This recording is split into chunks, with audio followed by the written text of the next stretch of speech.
यहाँ किसी एक खूबसूरत मुशायरे में आया हुआ था। नहीं प्लीज आप वहीं रहो। हाँ, एनआरसी में भी आया हुआ था, याद है मुझे। मैं इधर से गुजरता हुआ गया था। बड़ी खूबसूरत महफिल है, आप बहुत अच्छा सुन रहे हैं। यहाँ पे जो लोग इधर उधर टहल रहे हैं उनसे गुजारिश है कि वो अपनी जगह ले लें। मैं कोशिश करूंगा कि थोड़ी देर आपके बीच रहूं, क्योंकि मुझे जल्दी वापस निकलना था। सुबह पहली फ्लाइट से वापस जाना है, कुछ काम है, इसलिए मैंने हाँ 1 घंटा आप जितनी देर पढ़वा लेंगे मैं उतनी देर पढ़ लूंगा। जी भाई। मोहतरम अशफाक करीम साहब, अशरफ फातमी साहब, मोहतरम आलोक मेहता जी, मोहतरम इस्माइल मंसूरी साहब, अख्तरुल ईमान शाहीन साहब, कारी शोएब साहब, रणविजय साहू जी, अनीता राम जी, फराज फातमी साहब, हमारे स्टेट चेयरमैन मिन्नत रहमानी साहब, हमारे राष्ट्रीय कार्यकारिणी के पदाधिकारी उमैर खान साहब, हमारे डीसीसी अबू तमीम साहब, यासिर इमाम साहब और छोटे भाई की तरह फैजी रहमान। मैं 4 मिसरों से अपनी बात की शुरुआत करता हूं। इधर तो डाइस पे लोग हैं, एक बात मैं क्लियर कहना चाहता हूं डाइस के लोगों से कि ये जो आपसे 3 फीट नीचे बैठे लोग हैं, सिर्फ इन्हीं की जिम्मेदारी नहीं है मुशायरे को मुशायरा बनाना। यकीनन जो डाइस पे लोग बैठे हैं उनकी भी जिम्मेदारी है। और डाइस पे बैठने का मतलब ये नहीं कि आप अफजल हो गए और ये छोटे हो गए। मेरा मानना है कि मुशायरा जो है वो तराजू के 2 पलड़ों की तरह है। एक पलड़ा ये है और एक ये है, और झुका वही पलड़ा होता है जिसमें वजन ज्यादा होता है। ये ज्यादा वजनदार लोग हैं भाई, क्या कहने।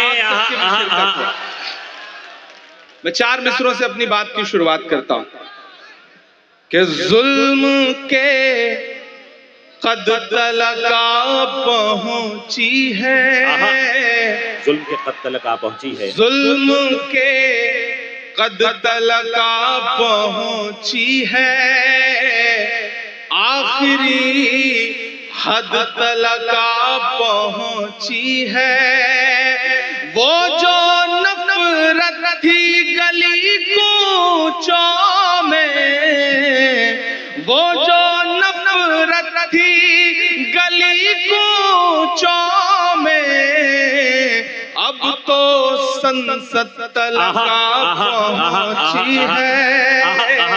क्या कहने मोहतरम बाबा, संसद तलका जिंदाबाद पहुंची है। जुल्म के कद तलका पहुंची है, आखिरी हद तलका पहुंची है। मैं बिहार में खड़ा हूं, मेरा ईमान, मेरा यकीन और इन दिनों के जो हालात हैं उसे मैं देख रहा हूं, तो मेरा दिल कर रहा है मैं आप सबके नाम 4 मिसरे पढ़ दूं, फिर वो सब सुनाने की कोशिश करूंगा जिसके लिए या तो बहुत बदनाम हूं या बहुत मशहूर हूं। कोशिश करूंगा कि वो सब सुनाऊं। मैं 4 मिसरे बड़े यकीन के साथ, बड़ी उम्मीद के साथ ये पढ़ रहा हूं कि नफरत के कारोबार को बदलेगा ये बिहार। आहा, इंशाअल्लाह। कोई भी हाथ खामोश नहीं रहना चाहिए। यहाँ बैठे बैठे मेरे ज़हन में 4 मिसरे आए तो मेरा मन कर रहा है कि मैं पढ़ दूं। आता हो कि नफरत के कारोबार को बदलेगा ये बिहार, जुल्मत तेरे आसार को बदलेगा ये बिहार, जुल्मत तेरे आसार को बदलेगा ये बिहार, इस झूठे चौकीदार को बदलेगा ये बिहार इंशाअल्लाह।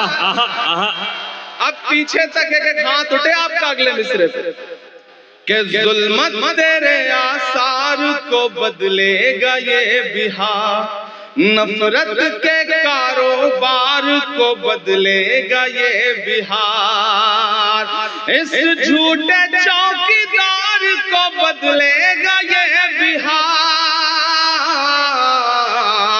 दिल्ली तेरी सरकार को बदलेगा ये इंशाअल्लाह। आमीन। क्या कहने इमरान भाई, बाबा बाबा बाबा बाबा, अल्लाह आपके जुमलों को सच कर दे, लफ्जों को। बिहार दिल्ली तेरी सरकार को बदलेगा ये बिहार। मैंने कोशिश किया कि थोड़ा आप बेदार हो जाएं ताकि आपको थोड़ी संजीदा शायरी सुनाई जा सके। सामने जो अगली सफों में बैठे हुए लोग हैं, बहुत खामोश होकर के मैं शुरू से देख रहा हूं कि बैठे हुए हैं, थोड़ा उनकी भी शिरकत हो। ये बिहार है साहब, बड़ा समझदार है ये बिहार। अभी मैं आ रहा था, एयरपोर्ट पर उतरा तो थोड़ी दूर पे एक भिखारी भीख मांग रहा था। एक बिहार के आदमी के पीछे पड़ के जैसे जबरन भीख मांगते ना, जबरदस्ती वसूल लेना। साहब दे दो कुछ, 2 दिन से खाना नहीं खाया, दे दो कुछ, 2 दिन से खाना नहीं खाया। वो आदमी बिहार का था साहब, उसने 500 की नोट निकाली। नोट निकाल के उससे कहा कि 400 रुपए चेंज है। तो भिखारी ने जेब में हाथ डाला, बोला हाँ साहब चेंज है। तो उसने पलट के 500 अपनी जेब में रखा, बोला जाओ इसी से कुछ खा लेना जो तुम्हारे पास है। ये बिहार है, ये बिहार है। इस बिहार को सलाम करता हूँ, बहुत शानदार। आप